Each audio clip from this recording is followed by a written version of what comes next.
Well, I trust everyone made it safely. Newswatch 16's journey to learn more about life at sea begins here at Naval Station Norfolk, the world's largest Navy base. Up first, a quick briefing with Commander Dave Hecht here in Virginia. So the aircraft carriers and the airplanes that fly off of them, that's our job, to make sure that they're manned, they're trained, and equipped to do the mission. I'm joined at this table by fellow journalists. All of us work for different TV stations around the country, but are all owned by Tribune Media, which is WNEP-TV's parent company. Before we can even think about flying out to the USS Dwight D. Eisenhower in the Atlantic Ocean, we gotta look like sailors first. If you would, you try these on, Navy work in uniform. The Navy Exchange in the Norfolk area is one of the busiest places in town. Remember, this is a work uniform, not for beauty or for... James, this is for TV. It has to look good. Oh, okay. No, we look good. Just kidding. And the work uniform wasn't the only thing I tried on. Formal attire is sometimes a must in the military. Your pants are on backwards. My bad. Problem solved. Here's another one I want you to check out. These are known as the jumper blues, most often worn for formal events. And here's something else that's pretty cool. The style of uniform has been around for about 200 years, and they have 13 buttons around the pants representing the 13 original colonies. But for where I was heading, a set of coveralls was all I really needed. But even this outfit has to be worn just right. And you want your belt buckle to line up with the gig line. And then you don't want the tip of it out anymore. So you wouldn't want that metal tip like way out here from the buckle. So the tip of it just sticks out and it lines up with the gig line. What happens if your gig line's not lined up? Do people silently judge you on the boat? Then the chief will come up to you and say, fix your belt. Hey! Yeah. Your gig line's out of whack. Do they say like that? They will say. You don't want to be that guy. Don't be that guy. Don't be that guy. Hey, how are you? Good, how are you? Good. From the uniform area, we venture farther out onto the base, touring more of Naval Station Norfolk. Do you remember back in the day when Cher did her If I Can Turn Back Time video on a naval ship? No. Oh, you don't remember that? I mean, The Navy took a lot of heat from that. I was wondering if that wound ever healed. Cher. I would say that it has healed since I haven't heard of it. As we continue around the base, we see a few of the Navy's ships in port getting a tune-up. Then it's time to prepare to head off to sea. Our flight is delayed by a few hours, so we decided to have some fun, playing a few games to pass the time. Flipper. Think Christmas time, Will Ferrell. Elf. Yeah. Then, go time. We land in the landing area, and it's a lot shorter than a normal runway. We got a quick run-through of what to expect as we head from land to sea. The important thing that you can do as far as your own safety is to make sure you keep your head just pressed against the back of the seat. Ears are gonna go over the ears. Once you step outside, the goggles are gonna come over your eyes. After a few safety tips, time to board our Uber of sorts to head out to sea. Photographer Corey Burns and I climbed into what seemed like a big old metal bus, a twin-engine turboprop known as a C2 Greyhound. It can carry 26 passengers and about 10,000 pounds of cargo. Awesome, let's do this. Takeoff was no problem. Landing on the aircraft carrier in the Atlantic is where things got interesting. We went from 105 miles per hour to 0 in 2 seconds. To give you a sense of just how precise the pilots need to be, most commercial airline flights many of us travel on for vacation land on runways that range from 9 to 13,000 feet. Here on board the USS Dwight D. Eisenhower, there's only 250 feet of space to get it right. Just before landing on the Mighty Ike, the plane lowers a tailhook, catching one of these wires to bring the aircraft to what feels like a dead stop. Once on board the nuclear-powered ship, we met some of the crew of 5,000, including 3 heroes from our area. Lieutenant Commander T.J. Browning is a long way from his hometown in northeastern Pennsylvania. A really long way. This is home, yeah. Home, as in this plane and this nuclear-powered ship, the USS Dwight D. Eisenhower. Lieutenant Commander Browning is just one of 5,000 on board. This ship, also known as the Mighty Ike, is the second oldest carrier in the Navy's fleet of 11. It's truly a city at sea, from its own hospital to its own dental clinic. Newswatch 16 had the rare opportunity to cruise with the crew on this aircraft carrier in the Atlantic, just off the coast of Virginia. One of the military heroes we met was this Peckville native turned pilot. It is a sacrifice coming out here and doing this job at sometimes a higher calling. The former Valley View High School football player and graduate belongs to one of the 8 squadrons attached to the air wing on board the Mighty Ike. TJ spends most of his days inside this radar plane with a crew of 5. In the tanker, loading. It's called the E-2C Hawkeye.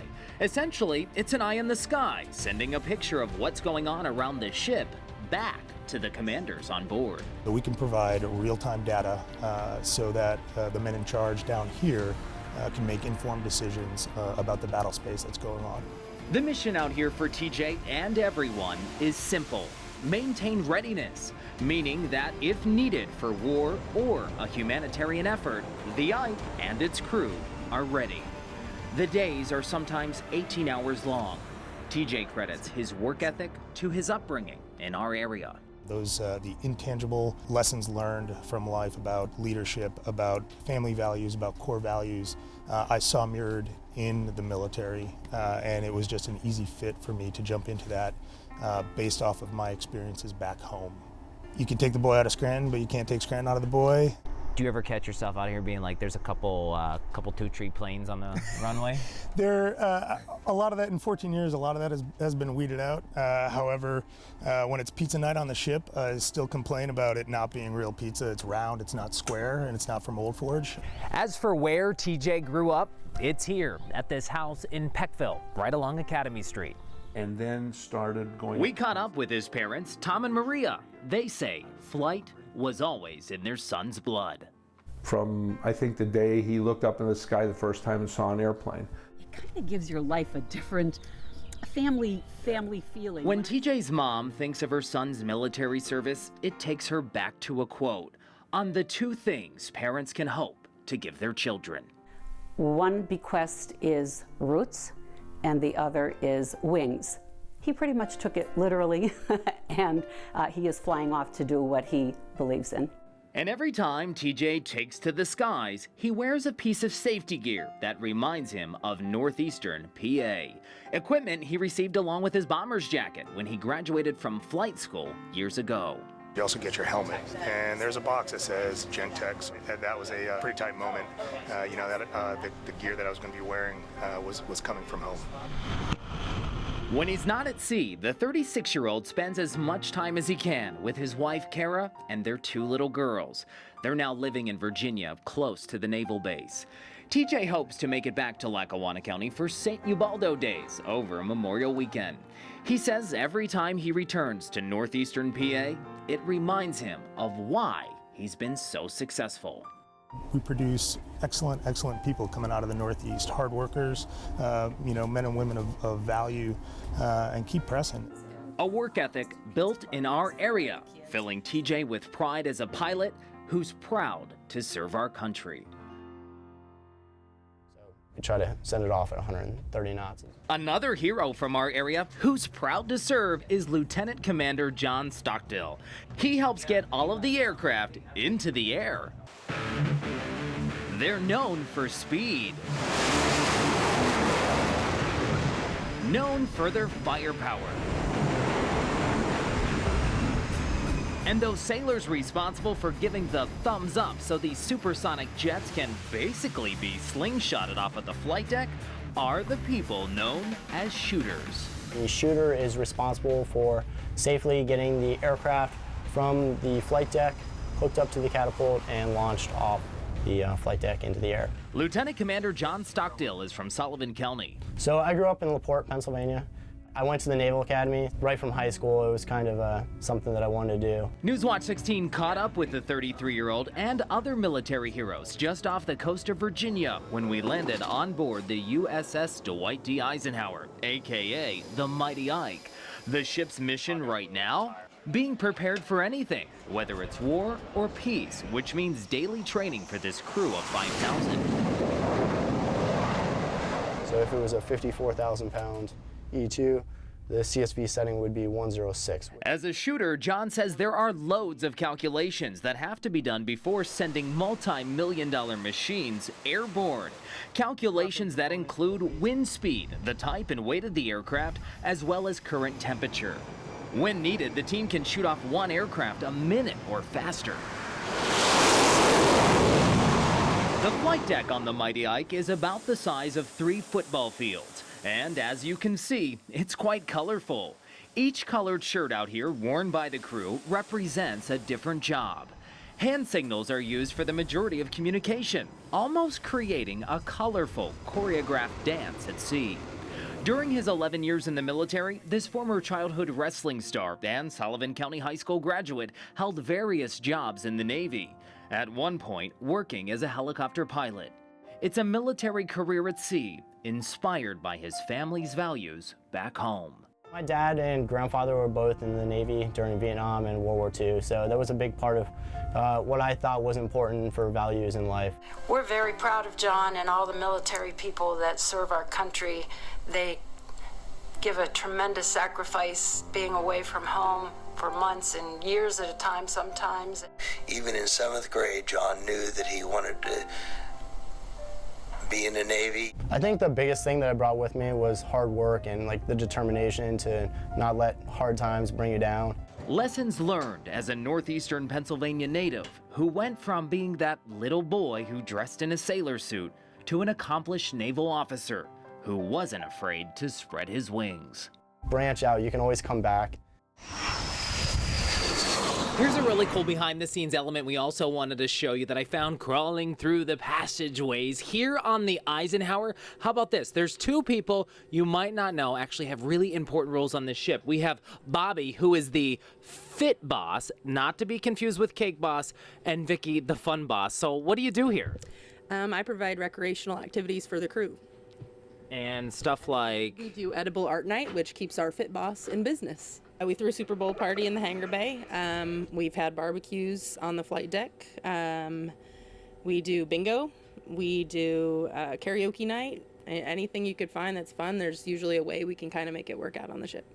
The fit boss. Yeah, so you're not into sweet treats. You're all about fitness here. So Bobby, tell me your role and what you do with everybody. So yeah, I'm the fit boss. Everything fitness falls under me.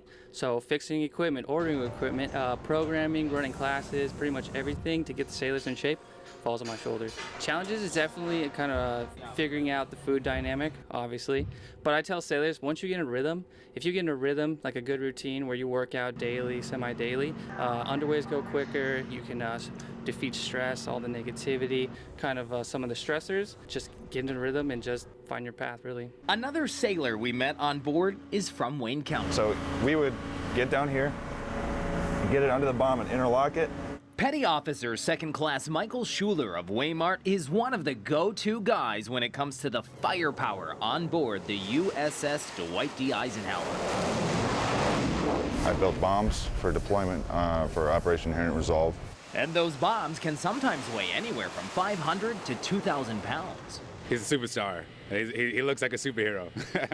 A 24-year-old military hero who spent much of his childhood raising and caring for farm animals in northeastern Pennsylvania. My parents also helped me develop a good work ethic. A work ethic that his shipmates see play out daily. Nothing on this boat would get done if you're doing it alone. Michael is just one of several heroes from our area who Newswatch 16 caught up with on board this aircraft carrier off the coast of Virginia. Here, on board the Mighty Ike, we got to see Michael's life at sea. From his meals on the mess deck to how he and the crew of 5,000 sleep at night. The berthing area. Here, not much space for your personal stuff, and the nights can get noisy. Just put in headphones and you just go to sleep. I'll play death metal and I'll fall asleep to that. And does death metal and the rocking of the ship help you check out? Pretty much. Michael's mission at sea is simple. Maintain readiness for either war or peace. It's 7 days a week. As for why he joined the Navy? Well, both my grandfathers were in the military. I just want to honor the both of them. Walking around the ship, you're 6'4". Do you bump your head a lot? Yeah, a lot. I just bumped my head on the way over here, actually. The internet here is spotty, meaning little time for Michael to talk with his wife or the Schuler family back in Waymard, sometimes making life at sea more stressful. Just try to keep myself sane. How tough is that to keep sane on the ship?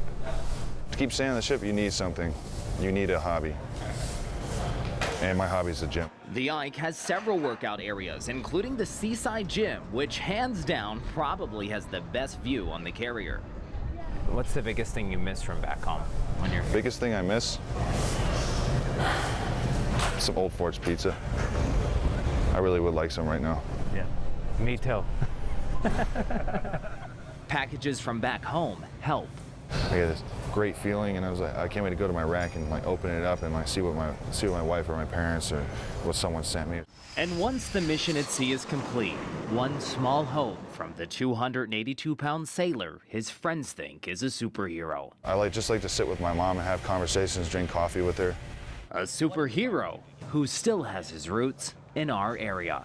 It was a privilege to meet all of the sailors from our area. A visit at sea, photographer Corey Burns and I will always be grateful for. I'm Ryan Leckie, Newswatch 16.